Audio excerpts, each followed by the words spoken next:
ஆண்டவராகிய இயேசு கிறிஸ்துவின் நாமத்தில் உங்கள் யாவருக்கும் என்னுடைய அன்பான வாழ்த்துக்கள். இந்த நாளின் தியானத்தின் தலைப்பு புத்தாண்டு தீர்மானங்கள், நியூ இயர் ரெசல்யூஷன்ஸ். வாசிக்க வேண்டிய பகுதி பிலிப்பியர் 3ஆம் அத்தியாயம் 12ஆம் வசனம் முதல் 21ஆம் வசனம் வரை. நான் அடைந்தாயிற்று அல்லது முற்றும் தேறினவனானேன் என்று எண்ணாமல், கிறிஸ்து இயேசுவினால் நான் எதற்காக பிடிக்கப்பட்டேனோ அதை நான் பிடித்து கொள்ளும்படி ஆசையாய் தொடர்கிறேன். சகோதரரே, அதை பிடித்து கொண்டேன் என்று நான் எண்ணுகிறதில்லை. ஒன்று செய்கிறேன், பின்னானவைகளை மறந்து முன்னானவைகளை நாடி கிறிஸ்து இயேசுவுக்குள் தேவன் அழைத்த பரம அழைப்பின் பந்தய பொருளுக்காக இலக்கை நோக்கி தொடர்கிறேன். ஆகையால் நம்மில் தேறினவர்கள் யாவரும் இந்த சிந்தையாய் இருக்க கடவோம்.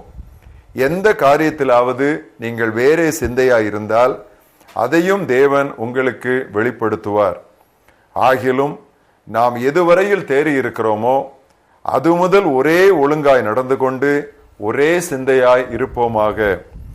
சகோதரரே, நீங்கள் என்னோட கூட பின்பற்றுகிறவர்களாகி நாங்கள் உங்களுக்கு வழிகாட்டுகிறபடி நடக்கிறவர்களை மாதிரியாக நோக்குங்கள். ஏனெனில் அநேகர் வேறு விதமாய் நடக்கிறார்கள். அவர்கள் கிறிஸ்துவின் சிலுவைக்கு பகைஞர் என்று உங்களுக்கு அநேகந்தரம் சொன்னேன். இப்பொழுது கண்ணீரோடு சொல்லுகிறேன். அவர்களுடைய முடிவு அழிவு, அவர்களுடைய தேவன் வயிறு, அவருடைய மகிமை அவர்களுடைய லெச்சையே. அவர்கள் பூமிக்கு அடுத்தவைகளையே சிந்திக்கிறார்கள். நம்முடைய குடியிருப்போ பரலோகத்தில் இருக்கிறது. அங்கே இருந்து கர்த்தராயிருக்கிற இயேசு கிறிஸ்து எனும் இரட்சகர் வர எதிர்பார்த்து கொண்டிருக்கிறோம். அவர் எல்லாவற்றையும் தமக்கு கீழ்ப்படுத்திக் கொள்ளத்தக்க தம்முடைய வல்லமையான செயலின்படியே நம்முடைய அற்பமான சரீரத்தை தம்முடைய மகிமையான சரீரத்திற்கு ஒப்பாக மறுரூபப்படுத்துவார். இன்றைய மனப்பாட வசனம் வாசித்த பகுதியிலே பிலிப்பியர் 2ஆம் அத்தியாயம் 13ஆம் வசனம். கடவுளே தமது திருவுளப்படி நீங்கள் செயல்படுவதற்கான விருப்பத்தையும் ஆற்றலையும் தருகிறார். It is God who works in you both to will and to act according to his good purpose.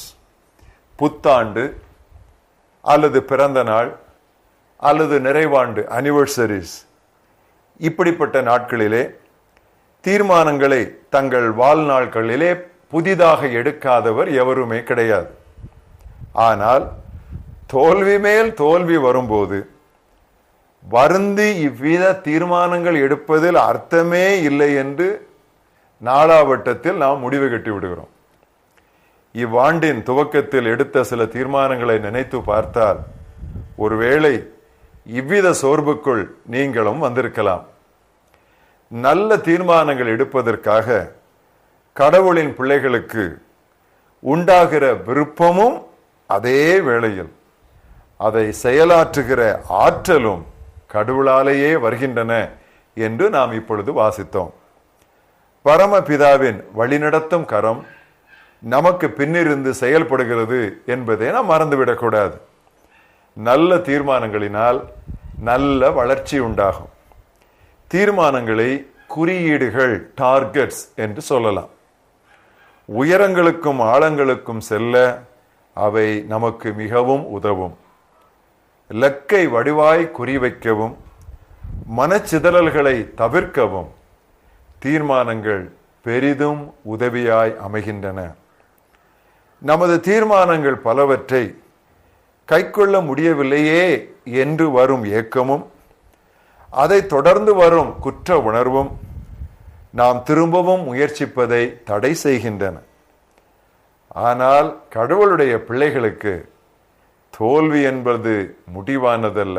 No failure is final. நீதிமான் 7 தரம் விழுந்தாலும் திரும்பவும் எழுந்திருப்பான் என்று வேதம் சொல்லுகிறது. ஒரு சில வாக்கியங்களை வாசிக்கிறேன். சங்கீதம் 37, 23, 24. நல்ல மனுஷனுடைய நடைகள் கர்த்தரால் உறுதிப்படும். அவனுடைய வழியின் மேல் அவர் பிரியமாயிருக்கிறார். அவன் விழுந்தாலும் தள்ளுண்டு போவதில்லை. கர்த்தர் தமது கையினால் அவனை தாங்குகிறார். அப்படியே நீதிமொழிகள் 24ஆம் அத்தியாயம் 16ஆம் வசனம், நீதிமான் 7 தரம் விழுந்தாலும் திரும்பவும் எழுந்திருப்பான், துன்மார்க்கரோ தீங்கிலே இடருண்டு கிடப்பார்கள். இவ்விதம் இருந்தாலும் கூட தீர்மானங்கள் எடுக்கும் காரியத்திலே கீழ்காணும் ஆலோசனைகள் உங்களுக்கு உதவியாயிருக்கும் என்று நான் நம்புகிறேன். முதலாவது, தீர்மானங்களில் பேராசை கூடாது. You should not be over ambitious while making decisions. எடுத்துக்காட்டாக, நீங்கள் ஜெபிக்காதவராய் இருந்தால் இனி தினமும் 2 மணி நேரம் ஜெபிப்பேன் என்று ஒரேடியாக தீர்மானித்து விடாதீர்கள். மாறாக 10 அல்லது 15 நிமிடம் என்று துவங்குங்கள். அதில் உறுதிப்பட்ட பின் படிப்படியாய் கூட்டுங்கள். பெரிய காரியங்களின் துவக்கம் சிறியதே. சகரியா 4:10 வாசிக்கிறோம், அற்பமான ஆரம்பத்தின் நாளை யார் அசட்டை பண்ண முடியும்? எனவே எளிதாக சிறியதாக துவங்குங்கள். இரண்டாவது, ஒரே வேளையில் நிறைய தீர்மானங்கள் எடுக்காதீர்கள். ஜனவரியில் 12 தீர்மானங்கள் மொத்தமாக எடுப்பதற்கு பதிலாக ஒவ்வொரு மாத துவக்கத்திலும் ஒவ்வொன்றை எடுக்கலாம். கிறிஸ்தவ வாழ்வு என்பது நடத்தல். It is a walk. அது குதித்தல் அல்ல. It is not a jump. அது படிக்கட்டு, அது ஸ்டேர், அது லிஃப்ட் அல்ல. It is not a lift என்பதை மனதில் வைக்க வேண்டும். கழுகுகள் உயரே எழும்பும் என்பது உண்மைதான் என்றாலும் அவை எடுத்தவுடனே உச்சிக்கு செல்வதில்லை. உறுதிப்படுத்தக்கூடிய அளவுக்கே நாம் நீளப்படுத்த வேண்டும் என்பது வேதத்தின் முக்கிய தத்துவம். ஏசாயா 54:2 உன் கயிறுகளை நீளமாக்கு, உன் முளைகளை உறுதிப்படுத்து. இந்த நீளமாக்குதலும் உறுதிப்படுத்துதலும் சேர்ந்தே செல்ல வேண்டும்.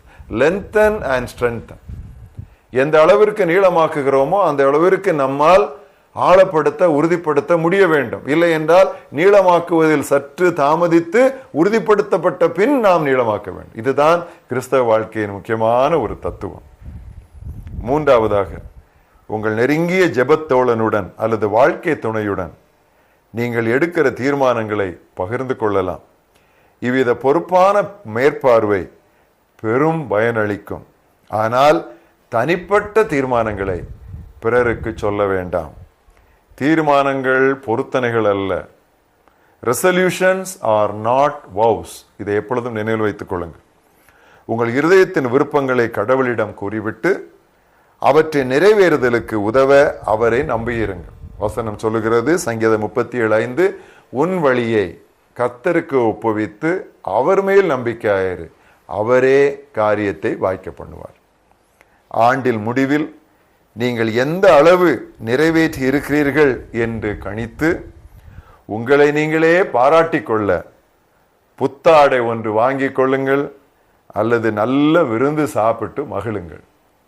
இதோ ஒரு வசனம், பிரசங்கி 9:7, நீ போய் உன் ஆகாரத்தை சந்தோஷத்துடன் புசித்து உன் திராட்சரசத்தை மனமகிழ்ச்சியுடன் குடி, தேவன் உன் கிரியைகளை அங்கீகாரம் பண்ணி இருக்கிறார்.